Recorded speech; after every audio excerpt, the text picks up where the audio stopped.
গোলাম মাওলা ভাইকে ওখানে তো পাশে বললামই, পাশে আবার আমরা যেহেতু বাংলাদেশ কৃষি গবেষণা ইনস্টিটিউটের অধীনে আমরা কিছু বিটি বেগুন দিয়েছি। এই বিটি বেগুন ফেরদৌস ভাই করেছে। ফেরদৌস ভাই খুব আদর্শ কৃষক, উনি আবার কলার ব্যবসাও করেন। এখানে আমরা যে চারাগুলো দিয়েছিলাম সেটাও কোকোপিটের চারা, এবং ওনাকেও বীজ দিয়েছি, অনেক বীজ দিয়েও করেছে।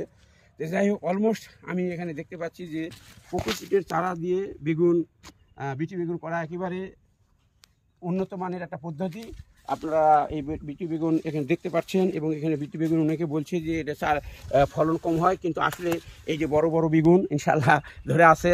এটা এখন ফেরদৌস ভাই নাই, কিন্তু ফেরদৌস ভাইকে বলবো, তার কাছে মেসেজ পৌঁছাই দেবো, এবং এরকম উন্নত পদ্ধতিতে বেগুন চাষ করে সে আরও লাভবান হবে। বাংলাদেশ কৃষি গবেষণার পরামর্শ নিয়ে সে আরও উন্নত ফসল ধারায় চলে যাবে, এই আশা ব্যক্ত করি। এবং শেষ পর্যন্ত আমি গোলাম ভাইকে ভিডিও এবং